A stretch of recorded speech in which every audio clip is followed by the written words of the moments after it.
that I have, so I'll send it over to you, Sharona. Thank you. Thanks, everyone, for joining us this afternoon. Today we have Christine Herman. And Christine is the Executive Director of the Oregon Sexual Assault Task Force, a statewide training policy and resource organization. Prior to joining the task force in 2008, Christine was a prosecutor in King County, Washington, where she concentrated on cases of sexual assault, child abuse, and child homicide. Christine started the movement to end violence against women as a victims advocate in her hometown of Ketchikan, Alaska. So we're very fortunate to have Christine this afternoon. So Christine, you want to go ahead and get started? Great. Thank you so much, and thanks everybody for joining. Really appreciate you taking the time to do this.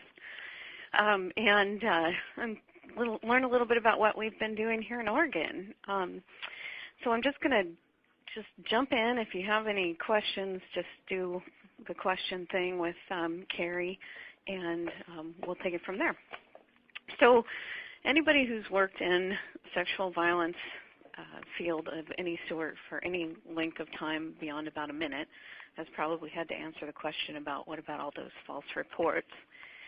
And so we are trying to come up with a research-based answer to that. There are, when you talk about false reports of sexual assault and the unfounded cases that have been reported to police, it's really a complex problem that has a number of consequences. One of the questions that we want to answer is how many reports actually are false. And then we're going to talk today about what we have done here in our state to try to address this issue, and then finally end it with some best practice recommendations.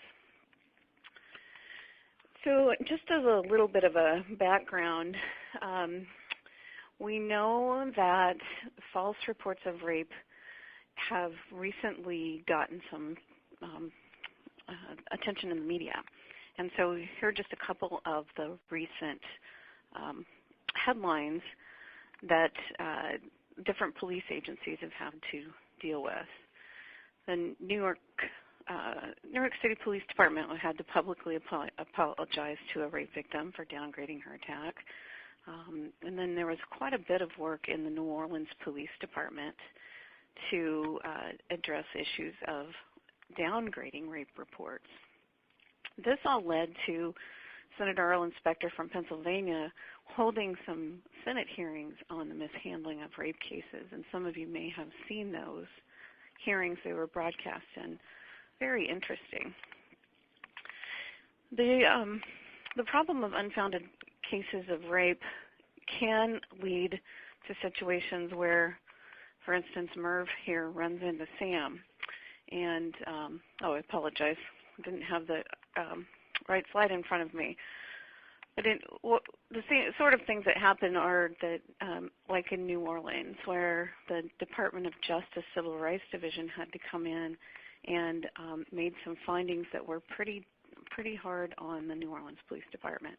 In that particular case, they found that NOPD had systematically misclassified large numbers of possible sexual assaults, resulting in failure to investigate, and then, of course, that failure to investigate leads to the problem of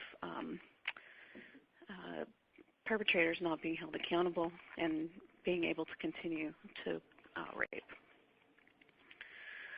The problem, though, of unfounded case reports or unfounded false reports is complex because of a number of things. One is that police and other professionals tend to suspect that many sexual assault reports are false, and we hear this all over. I know that all of you on the phone have heard this over and over again.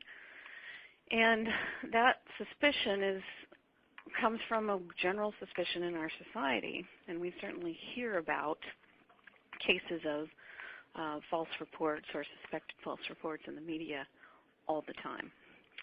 This, of course, is something that's well known to victims who recognize that they're not likely to be believed. And that perception of not being believed can be communicated directly or indirectly. And of course, this leads to victims not being able to trust the criminal justice system and not being able to report. This is, as you well know, the only crime that you will hear reported, almost the only crime that you'll hear reported as alleged, and the only time you'll hear a victim referred to as an accuser. And that actually came out of the Kobe Bryant case that many of you probably remember.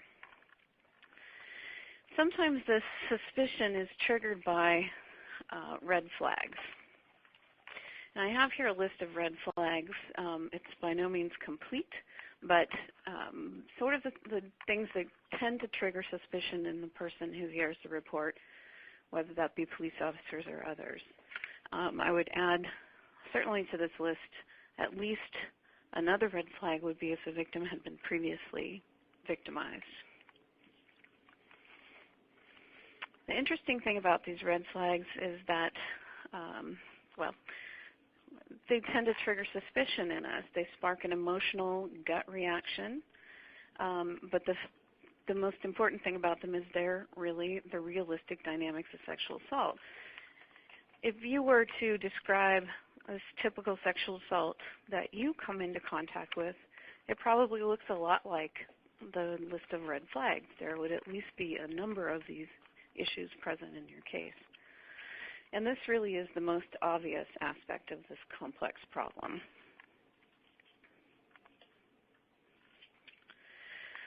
Another issue is that there's really a confusion over the definition.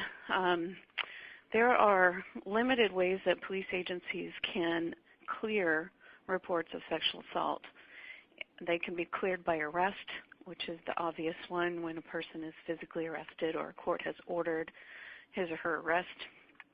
They can be cleared by what's called exceptional clearance, which is intended to be for very exceptional circumstances, very limited circumstances.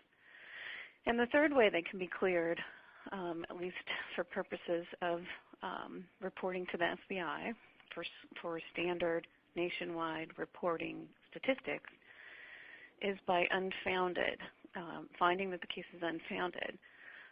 One of the problems is that unfounded can mean two things. It can mean that the case was false, or it can mean that it was baseless, and we're going to talk about what each of those mean in a second. But importantly, the International Association of Chiefs of Police, which is the kind of the overarching body that helps to advise police agencies around, well, internationally, and they have made it very clear that a report of sexual assault can only be determined to be false if the evidence establishes that no crime was committed or attempted, which is important, and I'll explain a little bit more on that in just a minute. The idea of unfounded cases is often confused with the idea of unsubstantiated cases. Unsubstantiated is not a clearance category for purposes of reporting to the FBI. However, it is one of those words that's used a lot by law enforcement officers, particularly in child abuse reports, and CPS workers tend to use the word unsubstantiated a lot. It simply means nothing's been proven. We can't prove if anything has happened. We can't prove that nothing has happened. But this is just another word that kind of gets conflated with unfounded. But importantly, unsubstantiated doesn't mean false. As I said, unfounded for purposes of the Uniform Crime Report, which is the reporting mechanism used by the FBI to gather reports from around the country, or gather statistics from around the country, that is. Unfounded means both false or baseless, and so if a case is counted as unfounded, you can't say that that case was false. We don't know, simply from looking at the clearance category of unfounded. Unfounded, like you said, baseless is simply that the acts occurred, but those acts don't meet the elements of the crime in that particular jurisdiction. An example would be if a case is reported and it's determined that it happened at a time that you're no longer allowed to prosecute because it's beyond the statute of limitations. An example of a baseless crime in the state that I'm in Oregon, would be if there was evidence of coercion that led to a sexual, I guess I'll call it a sexual encounter, but that coercion doesn't rise to the level of criminal behavior. No reason to think that that didn't happen. It just doesn't fit the elements of the crime in the state. It's clear that law enforcement cannot determine that a case is unfounded simply on the issues that are listed in front of you right now. Insufficient evidence is not enough to find that it's an unfounded case. Suspicion that it's false, not enough. The victim changes his or her account of events, not enough, etc. It's not uncommon for details to change. It's not uncommon for the victim to be unable to cooperate or to withdraw from the process. Those things alone don't make it a valid reason to unfound a case. Some other issues with unfounded is that different agencies use different criteria for unfounding, and there's not really clear guidance anywhere in the field. In fact, most police agencies, police officers never receive any training in proper clearance methods. It's just not part of the training that they receive in their basic academy or in their ongoing training. And so what happens is two detectives can be working for the same agency. They can be sitting in the same room, and they can clear cases completely differently, which just skews the numbers that we hear about all the time. This also, the fact that agencies only count unfounded cases and they don't track how many of those are false and how many are baseless, make it hard for us to learn anything by looking at the FBI numbers for unfounded cases. There is certainly pressure within departments. Some of it is official, much of it is unofficial pressure to clear cases. And all too often, the clearance category of unfounded has been used to dump cases, to put in cases, to throw down cases where it's just become difficult for whatever reason, and as a result, that improperly inflates those numbers. We've seen this cycle of suspicion against victims. I have to credit Dr. Kim Lonsway with the In Violence Against Women, who put together many of these slides, and she and I worked on these together. But this one in particular is hers, and I want to make sure she gets credit because I think it's very cute how she's done the little arrows. But the cycle of suspicion against victims starts when the investigator doesn't believe the victim. And that suspicion is communicated to the victim either directly or indirectly. It can be by saying things like, you know what happens if you file a false report, right? Or it can be things like just attitude or behavior toward the victim that communicates that she's not being believed. This leads to a victim who withdraws from the process or becomes non-cooperative, which just confirms the initial suspicion of the investigator, who says, "See, yeah, I knew this was false." There, at the same time, is oftentimes a cycle of sympathy for suspects because the suspect comes across as credible and may be very respectable in the community, may be very likable. None of this is going to surprise anybody on the phone, I'm sure. But he also may have a plausible story. I mean, after all, he's had time to consider that. Will very often say that there was consent, or I think there was, I thought she was consenting, and then he appears like he's confused and upset, and I would never do anything like that. This same sympathy is communicated to the suspect, usually indirectly, and then that helps to give credence to what the suspect is saying. Of course, these two cycles converge, which leads to an investigation dead-ending it looks like everybody agrees now that the report was false. I mean, the suspect agrees that the report was false. The police officer thinks, okay, the report was false, and the victim says, I'm just not going to do it anymore. These attitudes carry on to the next case, and the cycle just continues. The consequences of this, as everybody working with sexual assault victims knows, is that in individual cases, victims feel betrayed. They tend to talk about that, the fact that they feel betrayed. It's really important that this gives the perpetrator a free pass to rape again. It's almost as if he's been given authority to continue to rape.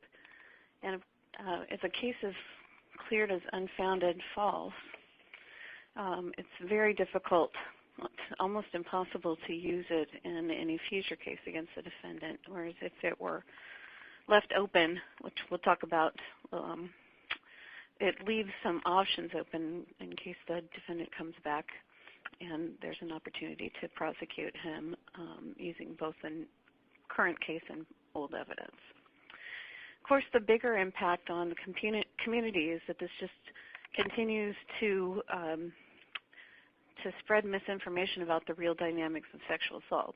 In other words, if we are disregarding or distrusting cases that look like the victim wasn't sober, the victim wasn't behaving in what might, in air quotes, look like perfect behavior, maybe the victim was engaging in illegal activity herself, the defendant appears to be a stable, respectable person, there was no weapon used, there were no injuries, they knew each other, maybe they were on a date. Those, as long as we continue to take those cases out of the running for what's going to be prosecuted in our communities, we're helping to misinform about the dynamics, the real dynamics of sexual assault.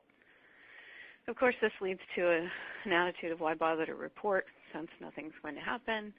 As we saw earlier today, the police agencies face scrutiny if they're caught, and then higher rates of unfounded cases furthers the suspicion of sexual violence, so it just continues. Many of you may have heard about a case in Linwood, Washington that happened, I want to say within the last year, but it may have been longer ago than that. A woman reported sexual assault. The police agency determined that she was lying. She was charged with and convicted of filing a false report. And if I believe she even did some jail time, but I'm not positive about that particular fact. She was most definitely convicted. Sometime later, a case is reported in Colorado. DNA is found and it's matched to the case in Linwood. And the Linwood, Washington police had to go back and apologize to this victim. And they have to try to get her conviction reversed because it's clear she wasn't lying. And as damaging as that is to that individual, it's just that much more damaging to the wider community when people hear that this is what could happen to you if you report rape. And of course, there is a strong argument to be made that if they had taken her case a little more seriously, that somebody in Colorado might have been spared. So this, of course, all leads to the question of, so how many cases really are false? How many reports to police are false? And there are studies that are bandied about at different times. Probably the one that's the most often quoted by those wishing to prove that most rape reports are false is one that Eugene Keenan did several years back now, and his study found 41% of cases of rape were false. Rape reports were false. That study has been pretty resoundingly debunked. If you're interested at all in reading about that, I would direct you to the In Violence Against Women International website where you can read about that. But so there has been some research done on what really good research on how many cases are actually false. And so just a couple of them in front of you. EVA International did a MAD study, which is making a difference, and a really extensive study using a lot of cases over a large period of time, and they came up with 7.1% of them being false. Dr. David Lesak did a study in over about 10 years, all from one police department, found 5.9% false. Some of the best research is coming from overseas. This British study, extensive study over 15 years, this was commissioned by the British Home Office. They found 2.5% of cases were false, and in Australia, a similar study, 2.1. So these are some of the best and most reliable research out there. Many advocates, myself included, for years would say that, oh, only 2% of rape cases are false, no more than any other felony. And I think we all read the same fact sheet and just continued to repeat it. Well, researchers, particularly Kim Lonsway, have gone back to try to trace the origins of that assertion, and it can't be found. It's an urban legend. There's no research to back up that only 2% are false, same as other felonies. In fact, there's no evidence or no research about how many other felony cases are false, which, of course, is telling me something right there, since nobody really cares to look into cases that aren't sexual assault. We don't hear about all the false reports of arson. We hear about false reports of rape. So if you were to generalize these 4 studies, I think you can accurately say approximately 2 to 8% of rape reports are false. And that's important, because nobody can deny that, of course, some cases that are reported are false, and we would lose all credibility if we were to argue that. We need to acknowledge, of course, that sometimes they are. However, the vast majority of cases are not, and that encourages us to think about sexual assault cases by starting with the assumption that they're truthful reports, just like every other report. So that's just a kind of a really quick background on where the research is as of now. But we were looking into what we could do to impact the problem in Oregon, and so we decided to put together a training program that we could pair with a little bit of research to see if we could impact the numbers of incorrectly unfounded cases by doing some training. As you may recall, I said earlier, most police never receive any training on clearance methods, so it's a simple matter of getting the right information to the right people. So we used VAWA STOP funds, a tiny little grant from our state STOP funds, and we focused on training all sworn officers in a really simple training that I'm going to show you in a minute. And then the idea of the research was to, we pulled all the cases at one point in time, reviewed those, did the training, pulled all the cases at the second point in time, and then we did a follow-up training, and then tried to see if there was a change. We did this using 4 different police departments in the state. Oregon is a state that takes up a lot of space but doesn't have large populations for the most part. There's really only one major city. So we used 1 large metropolitan police department, 2 mid-sized urban jurisdictions, and then a small county sheriff's department, very small rural department. We had memoranda of understanding with each department. We made it very clear when going in that our purpose was not to find fault or make a big stink out of anything we did find, but was to offer this training and to show that it's a simple matter of training. And we had really good support from these 4 departments, which I think helped us a lot. The Oregon Sexual Assault Task Force has a training institute. We hire faculty to provide training to professionals in the field. So we hire police officers who are currently working as sexual assault investigators, and they train other police officers. We hire prosecutors to train prosecutors, advocates to train advocates, et cetera. And so our training institute, we took our faculty and gave them a very small, short training. It was about 15 to 20 minutes, the idea being that we could do it during a roll call. And we sent our faculty out to do these trainings at all hours of the night in order to get all sworn officers trained. And this took a while because, of course, with the different shifts and people on vacation and so forth, we had to go back a few times. But we managed to get all the sworn officers trained. This is a really, I call it a no-frills training. There was really not much to it. It was very specific. Here's the definition of the clearance methods. Here's the difference between false and baseless.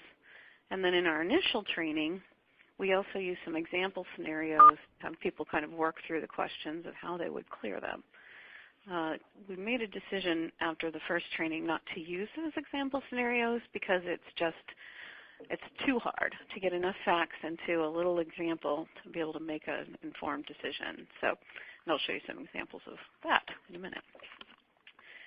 So I'm just going to show you our training, and you are welcome to do this in your community. In fact, I highly encourage this. If you can get the your police agencies to agree, it's a very simple thing to do this basic training, and I'm happy to share any of this with you. We started out, these are the actual slides that I'm going to show you now that we did in our training. We started out by defining the problem. Improperly unfounded cases contribute to the misperception that a large percentage of sexual assault reports are false, but in fact the research shows us that that's not the case, that it's only between 2 and 8% of the sexual assault cases are false. We talked about investigations of sexual assault cases and how at minimum they should be considered truthful unless and until there's evidence to prove otherwise. And talked about how it was important to have a report number for every case. There are some agencies that unfortunately were not even bothering to write a report in cases. They just talked to somebody, decided it wasn't worthy of investigation, and disregarded it.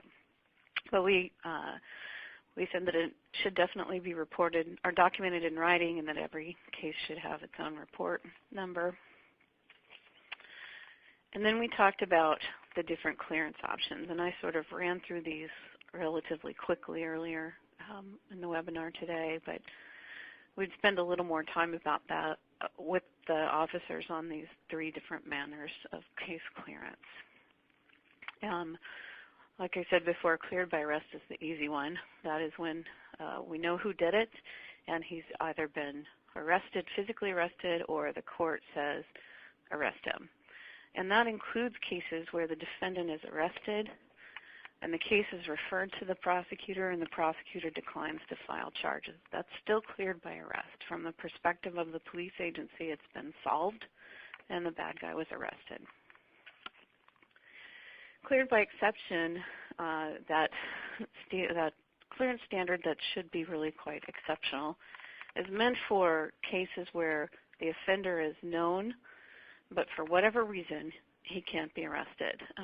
Examples may be that he died or he's in prison for life in another state. Those are exceptional reasons for clearance. That we basically said we know who did it, but we can't do anything about it. We talk about how this is not the idea of an inactivated or unsubstantiated case is not an official clearance method for purposes of FBI or Uniform Crime Reports reporting, but recommend the use of inactivated or unsubstantiated for cases that can, just you can't get any further for whatever reason, but we don't know what happened yet. So it doesn't mean it's false. It doesn't mean that it's proven. It just, we're going to set it aside for now. Some agencies just have these cases in open. They're listed as, or they're counted as open cases. That works fine too, just sort of takes them out of the active investigation stage but leaves it open for whatever might happen in the future. The most common thing that might happen in the future will be a victim who is recanted or who is otherwise withdrawn, comes back and says, okay, I'm ready now, I can keep going forward. If we have an inactive, unsubstantiated, or otherwise open case, it's just a lot easier than having to start a new case over and explain away why you closed the first case as false. One option that's not an official clearance method is taking an information report. And this is a really great option for cases where we just don't have enough information yet. And we have some examples here. An elderly, bedridden, non-communicative woman in a nursing home. There's a condom wrapper found on the floor near her bed. We have no more information than that. We don't know, we don't have any proof that anything has happened. We have a reason to suspect something, but we have no idea who or even at this point what may have happened. So it's a nice thing to document in case further evidence comes up later or somebody else in the same nursing home is able to report a sexual assault. You might want to come back and revisit this information report, but it doesn't close any doors. And then another one that you may choose to make an information report on is if the sex crime is reported beyond the statute of limitations. If there's some reason to keep that open or to document it for purposes of investigating that offender on another case that comes up later. The final FBI / UCR Uniform Crime Report clearance method is the one that we've talked about most today, which is unfounded. And unfounded can mean one of two things, either that case has been proven to be false, or the report was proven to be false, and it means no crime was committed and that crime was not attempted, or that it's baseless, doesn't meet the elements of crime. And just a little sub-note here, most relevant to officers who ask this question. If a case is improperly coded as sexual assault, if a dispatcher puts in the wrong code onto a report or misunderstands what the initial report is and it's learned later that wasn't the report at all, and that would be properly cleared as baseless. Then we would talk about what it means to have a false report. And again, use this information from the IACP, or the International Association of Chiefs of the Police, that makes it clear that investigation and evidence are required before a case can be determined to be false. You cannot find that a case is false based on the victim interview alone, and this happens all too often. You also cannot determine that a case is false based on a recantation alone. And we will talk about recantations again in a second. But those are very common reasons for cases to be determined false inappropriately. Because it always came up, we would recommend that if you're charging somebody with filing a false report, that you do that with a new case number. It keeps your statistics cleaner, makes it easier to track cases. But of course, charging somebody with a false report, we would say is something that should be done only in the most rare of circumstances, where there's some harm to somebody who's been accused. You've been able to prove that it was false and say somebody got arrested or otherwise suffered some exceptional consequence to the report. We would talk about baseless. Again, I think everybody understands that. It's just not false, just not a crime. And then we spent some time talking about victim recantation, because it really does go against our kind of our common understanding of things. If somebody says it didn't happen, why wouldn't I believe her when she said it didn't happen? Well, victims recant for a number of reasons, but one of them is that they just don't want to do this anymore. We see victims recant at certain stages of the criminal justice system. It's really, there are times when the risk of recantation is just higher because the decision points, if a recantation is going to stop somebody from being arrested, if a recantation is going to stop the prosecutor from going to trial. These are really common times for recantations to happen, and they by themselves do not mean that the crime didn't happen. Most certainly, this is something that would be taken into consideration, and I most definitely would not recommend that police continue to investigate a case after a victim's recanted. Victims have so few options after a sexual assault. They have so few decisions that are theirs that I firmly believe that adults should have the option of deciding whether to pursue criminal justice. And so if they decide they don't want to, I certainly wouldn't want the police to continue investigating. There may be very many reasons why a victim doesn't want to continue an investigation. However, I don't think that, it's actually not appropriate for that to mean that the case is false. We would recommend that a victim recantation that is not supported by any other evidence that the report was false be kept as an open case, either unsubstantiated or inactivated or otherwise open but not active. We spent time with officers talking about reasons that you couldn't unfound cases. You can't unfound simply because of these things. The recantation that we talked about, that can't identify a suspect, the victim was intoxicated. That would be the majority of sexual assault cases. The victim was working as a prostitute. Suspect couldn't be located. Victim refuses or is unable to cooperate with a follow-up interview. Victim changes their account, or the DA refuses to charge, or the jury or the judge doesn't convict. None of those reasons alone are good enough reasons to unfound. In fact, we would argue that if a case gets all the way to DA or to judge or jury, that there's no way it should be unfounded at that point. It's certainly not proper to unfound because the victim and offender knew each other. We know that the statistics for non-stranger sexual assault is somewhere around 78%. My experience with this is that the number is much higher. I was a prosecutor for 10 years. I did mostly sex crimes during that time, and I never had a stranger sexual assault, never. And I was in a big city. In smaller communities, it's even less common. So, the fact that the victim and the offender knew each other is most definitely not an indication that the case should be unfounded.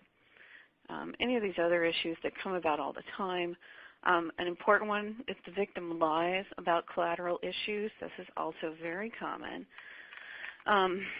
If a victim was involved in, if the victim was smoking pot prior to the sexual assault or after the sexual assault, that may be something that she chooses not to tell the police officer. Not really understandable why she would choose to lie about that issue, but it doesn't indicate that the sexual assault didn't happen. So we would spend some time with officers talking about those things. We would once again go over what the chiefs of police have said that you've already heard. And then we would just highlight the key points that we talked about, that this idea of false allegations is the product of myths about sexual assault. Only a thorough investigation can determine a case to be false. Recantations are not conclusive of false allegations, and that we should only use case unfounding for when the case has been proven false or is baseless. And that's the end of our little training. It takes a good 15 minutes to do it, but it's short enough that people are able to pay attention when they're getting ready to go out on the road. They're, the beginning of their shift. They have a lot of information that comes to them at the beginning of their shift, and we wanted to get this in there, get that in their packets, and then let them get on their way. We did a review then of the sexual assault cases for that individual department that had been cleared as unfounded. And in this particular case, we went back for a year prior to the first training, all cases where the victims were over 14. And then after the training, we looked at 6 months following to see how those cases were. We used 2 different reviewers, an independent analysis. We had a researcher help us with a review tool that I'm also happy to share. In those 4 departments, we got a total of 74 cases that were cleared as unfounded, and just some demographics that I think are sort of interesting, including that 46% of those cases that were cleared as unfounded weren't even open for a week, which is an awfully short time to investigate a crime as serious as sexual assault. We then determined we looked at the clearance designation that was made by the law enforcement officers, which wasn't always easy to tell because most of the time the report would just end by saying case closed unfounded or case closed false. And it wasn't always clear exactly why that decision was made. But we did our best to determine why the decision was made. If we believed that it was made appropriately, that in fact the case was proven to be false, we would circle number 1. If the case was unfounded as false for some other reason, we would circle number 2 and specify that other reason. And the most common reason we found was victim recantation. Second most common was that the suspect passed a polygraph. And then the same question for if we thought the case was closed unfounded because it was baseless. And then the second question we would ask on each of those cases was what we believed the proper clearance was, or proper disposition was. If we thought that based on what we read, the person should have been arrested, or that the case should have been suspended and kept open. So we would compare these 2 issues, or we'd compare what the law enforcement officer did to what we thought he or she should have done. And I just want to say, I don't know who all is listening here, but I want to make clear that I have worked with police officers for my entire professional career. I have enormous amount of respect for them. This isn't about police trying to do the wrong thing. And I think that's really important. If you decide to do something like this in your community, that's communicated. These are hardworking folks that are doing their best they can. This is a question of training, and it's really not about some sort of conspiracy to do wrong by sexual assault victims. I don't believe that. I think it's just about not having the proper tools in front of them. It's really hard to go back and look at somebody's professional judgment and make a decision about it too. And I want to recognize that, and brought you a couple of examples to talk about how hard that was. In this particular one in front of you now, we had a case where the victim reported that she was sexually assaulted by 2 strangers after a party. Witnesses were interviewed at the party, and they said they saw her leave, but they didn't see the suspects at all. The police made no attempt to try to locate the suspects.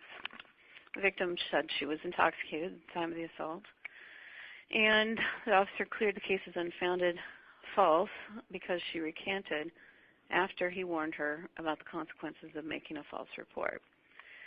This is an example of one that wasn't terribly difficult for us to come to decision about. We, both I and the other evaluator on this particular case, agreed that the case should have been open, that this investigation was not over, and that her recantation was not sufficient to call the case false. This next example, though, was a little harder. This is a victim who I believe was about 19. She had developmental disabilities, and she reported that her camp counselor sexually assaulted her. She reported an over-the-clothes touching. The description she gave necessitated this third party, another camp participant, to have seen what happened. Her description indicated that the third party was present. This third party was interviewed, and he said, yeah, I was there, and none of that happened. The suspect was interviewed. He, of course, denied that anything happened, and he had a reasonable explanation for the circumstances. This case was cleared as false, and we both, I and the other evaluator, both came to the conclusion that it was a proper clearance as false. And the example, I brought this example forward because of the difficulty with making this call based on written documentation. You can throw up a million reasons why this victim wasn't lying. We don't know about the skill of the interviewers. We don't know about, in this particular case, we don't know about the extent of her developmental disability. The third-party witness, who was also at the same camp, was also suffers from developmental disabilities. We don't know about the interviewing skills with that person or what kind of loyalty he had toward the camp counselor. There are a lot of questions still, but when we looked at this, the only question we were asking was there more investigation that needed to be done before a decision was made? And we believe that there was not. And I think that's open to question. That one could argue that we needed to bring in experts to talk with the victim and the third party. But I think that's kind of a call that the police agency had to make. So my point here is just that it's really hard to tell by reading the police reports exactly what the right answer is, and so we did the best we could, and we did our best to be consistent. But this is an example, I think, of how tough that is when you're reviewing another professional decision or judgment. So what were the numbers? So when we reviewed the cases for the year prior to the training, our determination was of those cases that were coded as unfounded, 70.8% of those decisions were wrong, and only 29% of those decisions were correct. And then after the training, we were able to flip those numbers almost exactly upside down and saw that 61% of the decisions were right, and 38 were wrong. So an enormous increase in making correct decisions about whether the case should be unfounded. And our whole point was to show that a little bit of training can make a big difference, and I think we did show that. I think the training did make a big difference, and again, it was for the vast majority of those officers the only training they've ever received on this issue. So these are just some pretty graphs to show the same thing I just said, but whenever you're talking about data, you have to have graphs, and so here we are. There's a graph. Our numbers showed that pre-training, there was an actual, we actually saw 11.4% of those cases were false, but 64% of the cases that were cleared as false were wrong. And then you can see the numbers for baseless. Post-training, what's interesting to me is that we made people worse at clearing cases as baseless. I don't understand that, but if you compare the numbers pre-training and post-training, see that the numbers of incorrectly cleared as baseless went up quite a bit. I don't have an answer for that. Oops, sorry. But everything else, it does look like we made some improvement. And then again, here's the pretty graph that has to go with the data. And then as I told you, we went back about 6 months into the study. We did the same training. We took out the example scenarios that I mentioned earlier, and that's for the exact same reason that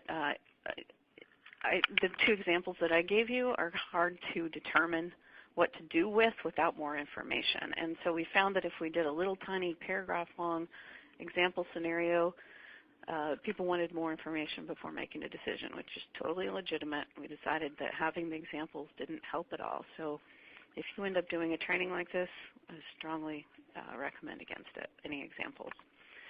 So we went back and we did this training again to everybody. So back in the middle of the night, trudging out to do those roll call trainings to make sure that everybody got a second dose. So when talking about what we saw, what we learned from the study, I think we also have to acknowledge the limitations. And the first thing is that we only looked at unfounded cases. We didn't review any of the other clearance categories. So a question we might have is, what happened to those cases that were all those cases that were unfounded that we decided shouldn't have been, and that after training weren't cleared as unfounded? Did they go to where they should have gone? In other words, or were they just thrown into exceptional clearance because everybody knew we were there auditing these cases, and they knew we were only auditing the unfounded cases? So that's a question that remains open. It's hard to generalize, I think, these findings. I think you can take some of this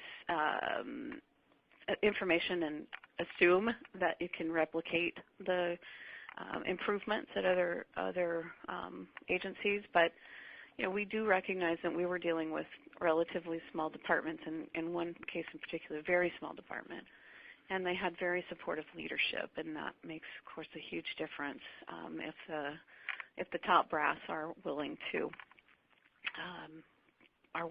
change things and change the kind of the pressure to clear cases and so forth, and to acknowledge that things need to be better.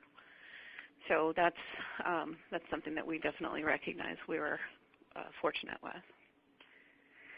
However, we can say that this training can impact the clearance methods, and I think we can extend it to other departments and jurisdictions. You don't have to do the research component of this little thing that we did. To just do this, the training would cost almost nothing, or most of you probably work for nonprofits, and so nothing is what you would have in your budget. I know, I work for one, but that, the training is really easy to do. We used professional faculty that we paid because we had some money, but that's not even necessary. If you have a couple of volunteer police officers that can help you out, that would be great. We'd love to expand this to review other clearance categories at some point, when the lottery happens and everything. And then, of course, to look at other variables would be really great, like exactly what leads to an incorrectly coded false report, for instance, just to kind of take those variables into consideration. So, Christine? Yeah. We have a couple of questions. Would you like to take them at the end, or would you like to answer them now? No, I think now is a good time. Are they from Liz and Rebecca right here at the bottom? Yeah. Okay. So Liz asked, did the project improve the likelihood of prosecution, either data-based or anecdotally? And I don't know the answer to that. We didn't look at that at all. I guess this isn't exactly anecdotally, but I think we can assume that it improves the likelihood of prosecution because fewer cases were taken out of the system by being called unfounded. So it's completely an assumption, though. We didn't look at that. And then Rebecca asked, did the officers know the hypothesis, that is, that training would reduce the unfounded cases, or did they just know that they were going to be trained on clearance methods in sexual assault cases? They only knew they were going to be trained on clearance methods in sexual assault cases, and that we were looking at the unfounded sexual assault reports. So they were probably able to put one and one together and decide that, yes, they're trying to decide whether the training would reduce the unfounded cases. But we didn't specifically make that leap. So I guess the answer, Rebecca, is kind of.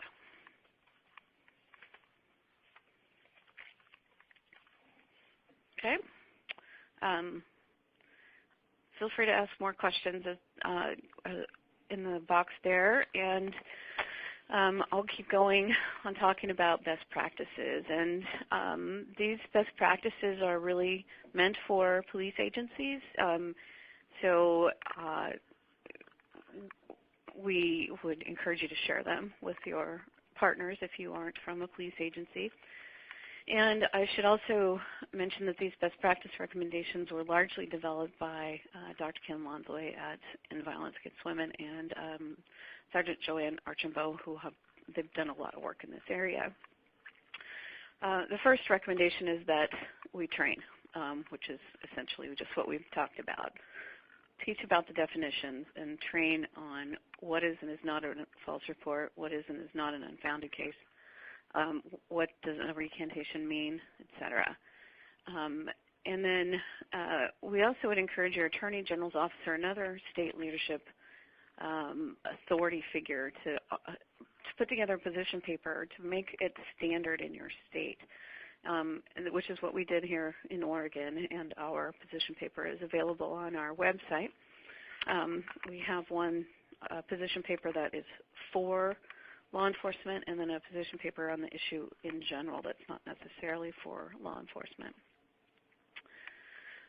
Before I move on to the next best practice recommendation, I see we have another question. Suzanne asks, was there anything in the report that showed maybe victim presentation, i.e. mental health, et cetera, contribute to the reports being unfounded?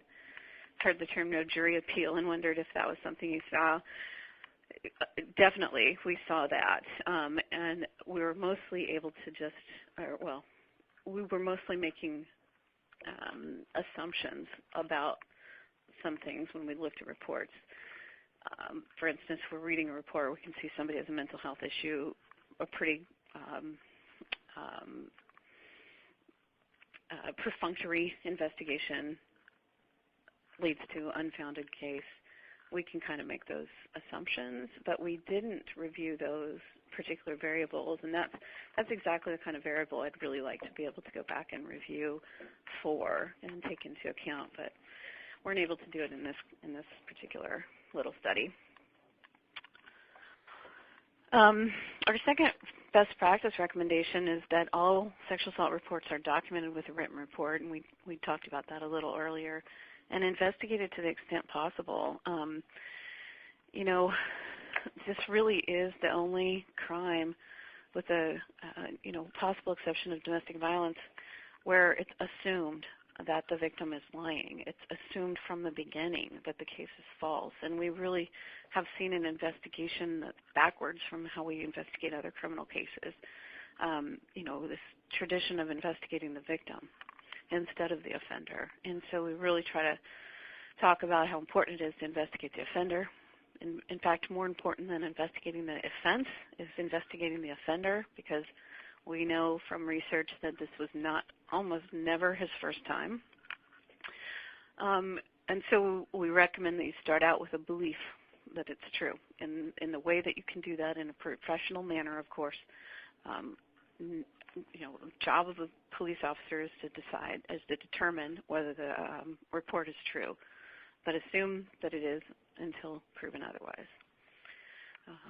Assign case numbers on everything, and of course we recommend a crime report, except if there is just no evidence of a crime. Third, follow up with all sexual assault victims to verify information and conduct the investigation.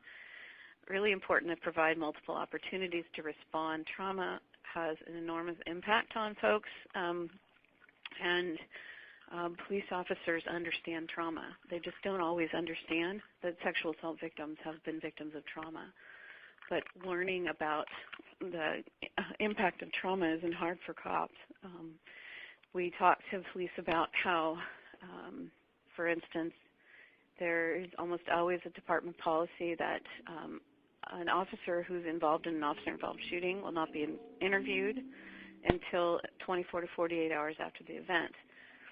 And they know that to not interview until 24 to 48 hours later, because it takes time for a person's memories to coalesce. That's not to say that it takes time for the memories to be determined, or for the story to get set straight. It's about trauma in the way we record memory and the way we retrieve memory when we are experiencing trauma. So police officers get that. They just sometimes don't understand that sexual assault is that kind of trauma. Give them opportunities to respond and recognize that oftentimes that victims want to withdraw from the criminal justice system, and for good reason. I mean, we've not always been the most friendly place. Still aren't always the most friendly place for victims, and we need to understand that and not expect them. They're not doing this for us, and we shouldn't expect them to do it for us. So what I think when we're in this world, we have a tendency to think, I'm doing all this work for her. Well, she didn't ask for this, and it's important for us to remember that we're not, she doesn't owe us anything. But allowing for different ways for victims to respond to investigation requests is important.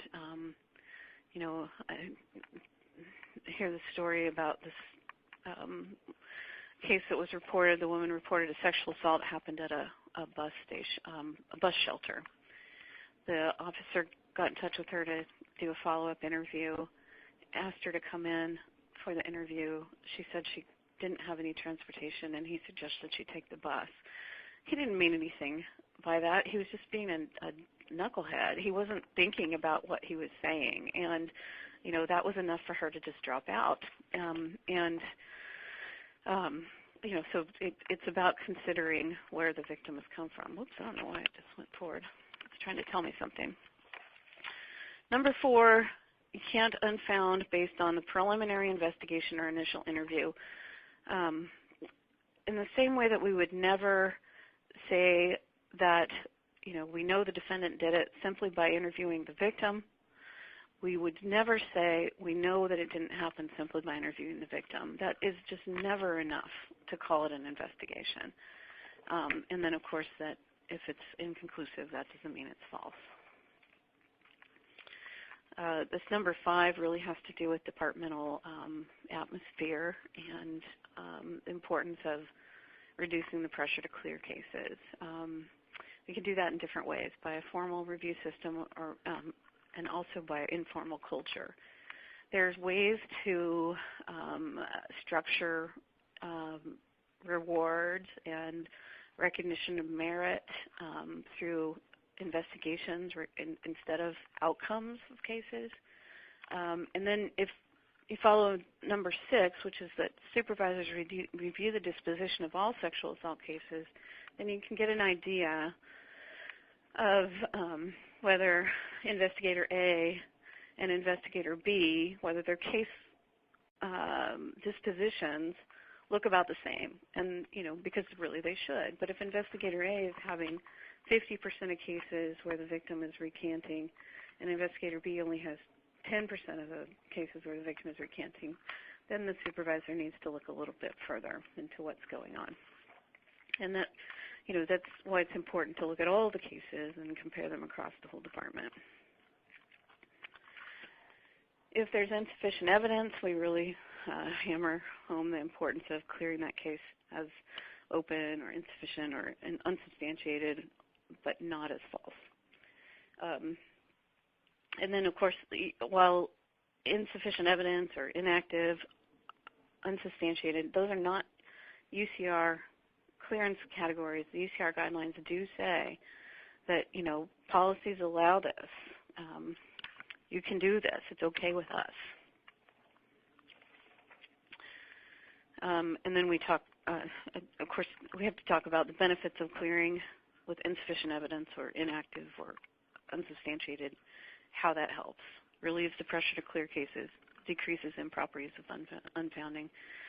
Really much more likely to assist in prosecution later. An example of this is if a victim has recanted or just doesn't follow up, doesn't call back, the investigator can't be found, and that case, if it stays as open or inactive, if the defendant comes back to the police, the attention of police through another victim, we may be able to reopen that old case. It may be the kind of case where if a victim is approached in the proper manner, the first victim, and told, somebody else has reported against this guy, what do you think? She may have the strength to go forward knowing that there's somebody else.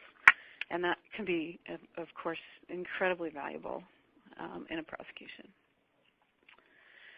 And then what we don't want, of course, is if the only reason unfounded cases get reopened is because of pressure from the media or a lawsuit or a complaint or another crime like the one in Colorado. And that's, nobody wants that. Nobody wants to find out later that a decision was made that caused more harm.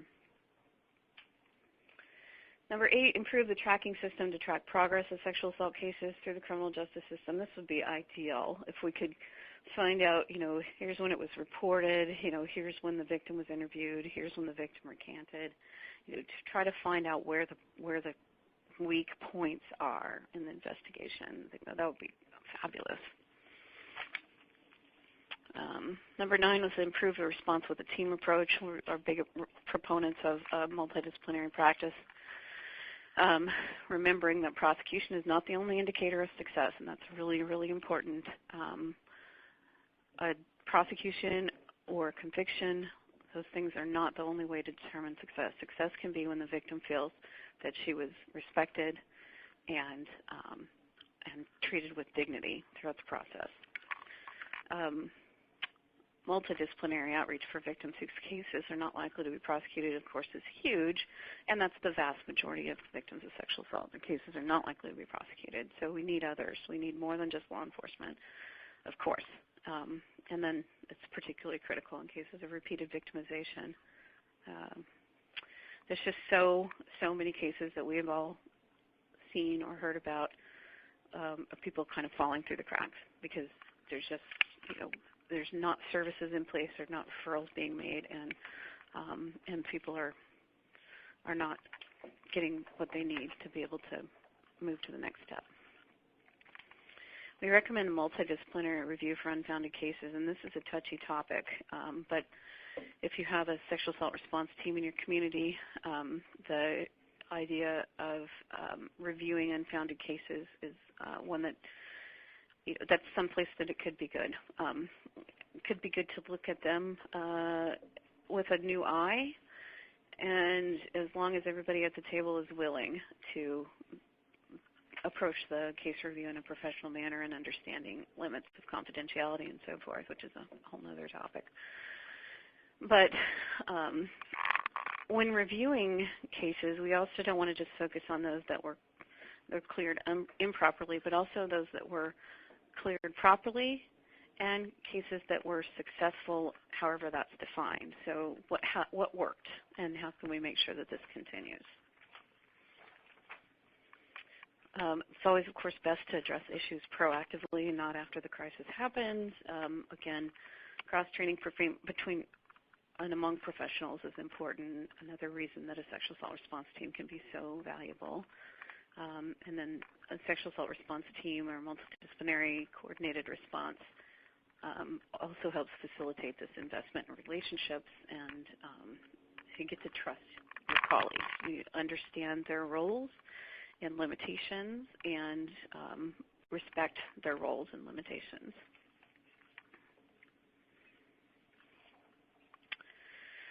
Immediately investigate complaints or inquiries about the outcome of any case.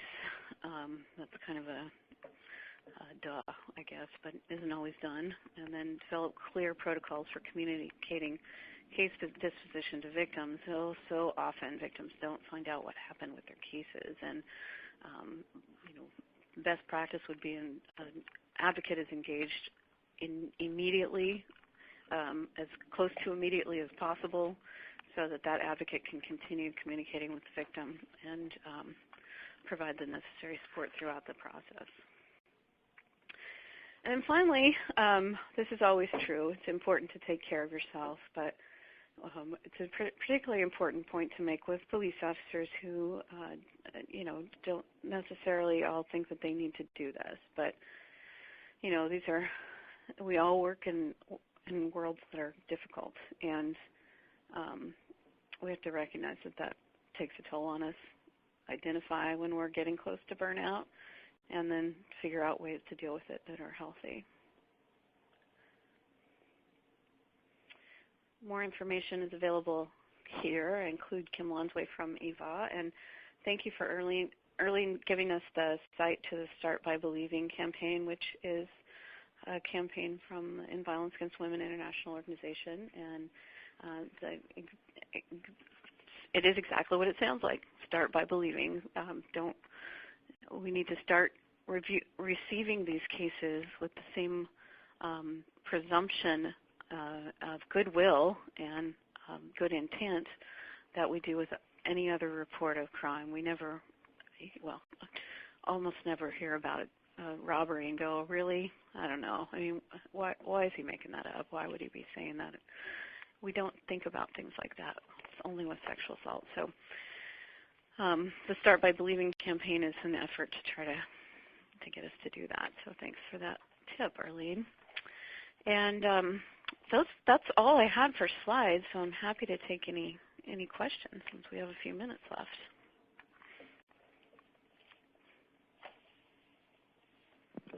So folks, why don't you go ahead and type in any questions that you have.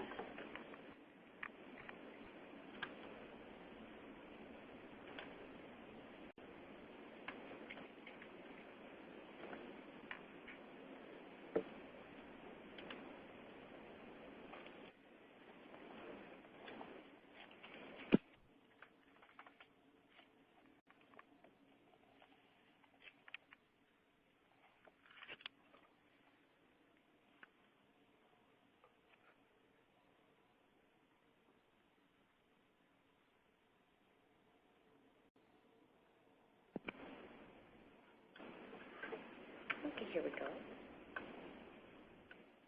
Are there any efforts to encourage this change in media representation of rape or sexual assault cases?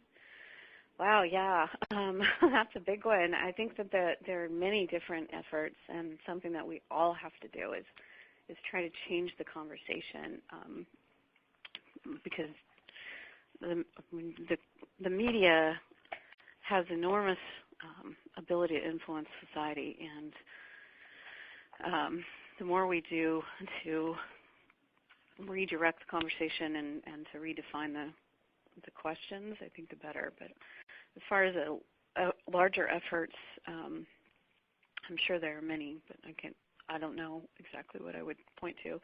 Well, one effort is counterquo.org, which is kind of an online community that is working to try to change. In fact, if you go to their website, they have this really cool graphic thing where you click on things and they turn the question around. Actually, I'm doing it with my hand and none of you can see it, but they flip the question around and have a lot of resources for media, a lot of statistics and reliable research, really good information there.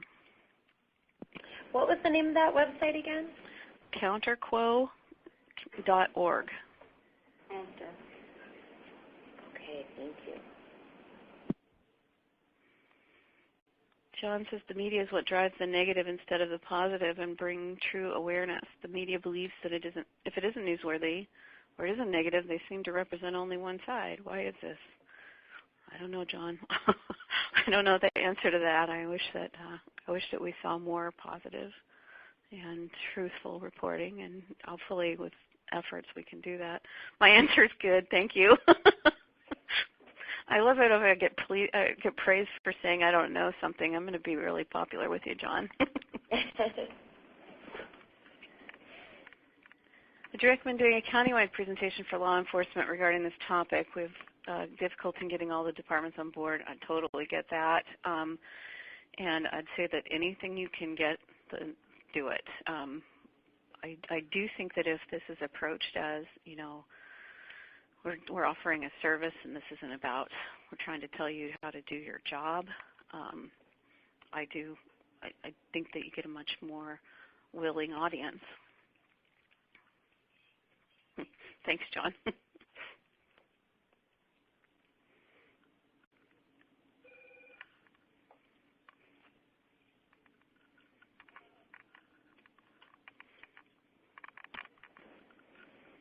questions, folks?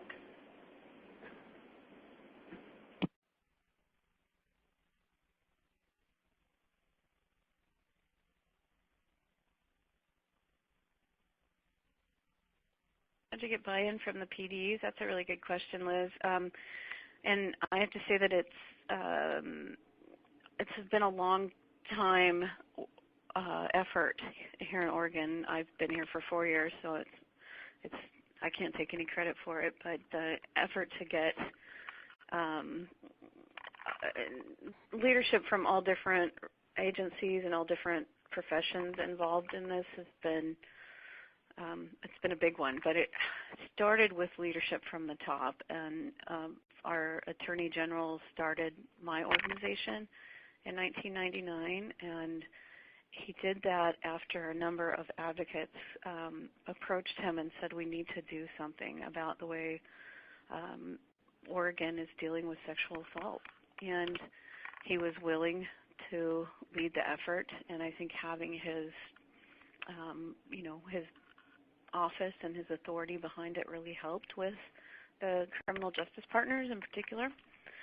And then also I think it's just been an ongoing relationship of respect since then. And, that doesn't mean that all advocates in Oregon get along with all police officers in Oregon, but it's an understanding that we have different jobs to do and that we really all are in it for the same reason at the end. Does the age of the victim make any difference in encouraging believing or determining cases? Seems that children are sometimes more likely to be believed than adult women and men who can protect themselves. That's been my experience too, Shauna. I don't have any research to back that up. It's just been my experience that children are much more likely to be believed, and they're not that likely to be believed. So we have a tendency to disbelieve, period, but it's definitely harder on adult victims. Part of it is because of the belief that they could protect themselves, but I think also it's part of the belief that they're just making it up. It also seems to help when you have another law enforcement assist you with your training. However, be cautious with what is said. I utilize a polygrapher in the area because we're having issues with polygraphing victims, so we came in and discussed why it wasn't a good idea. But we are also able to make it a day-long training to get other important topics discussed.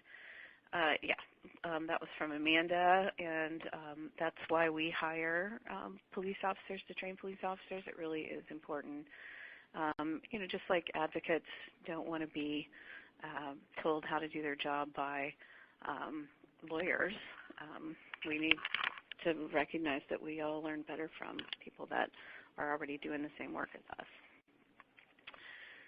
Many of the law enforcement agencies have confidential sexual assault advocates.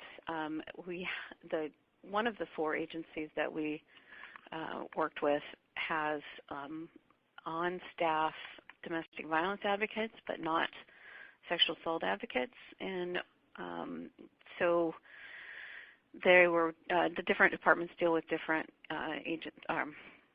advocacy agencies. Some are government-based at the prosecutor's office, and some are nonprofit, community-based.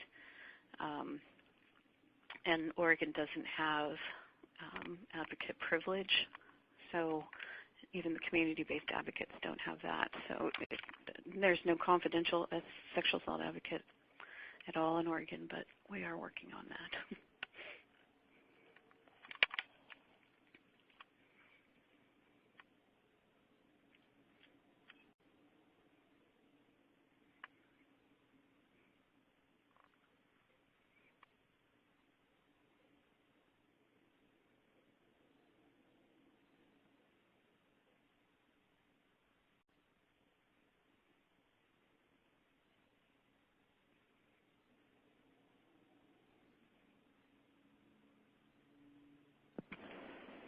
Well, if nobody has any more questions, we can go ahead and end it. Is there anything you wanted to leave as a last statement or kind of a final thought, Christine? Just that I appreciate all the interest. This can be kind of a lot to absorb, and I recognize that. I'm more than happy to answer any follow-up questions. Feel free to email me or call me and I'm happy to share our materials with anybody as well. So thank you very much for the opportunity to present this today. Great. Well, thank you so much for presenting for us today, Christine, and thanks everybody for listening in. Thank you, Christine. Thank you. Take care. Bye-bye, all. Bye. Bye.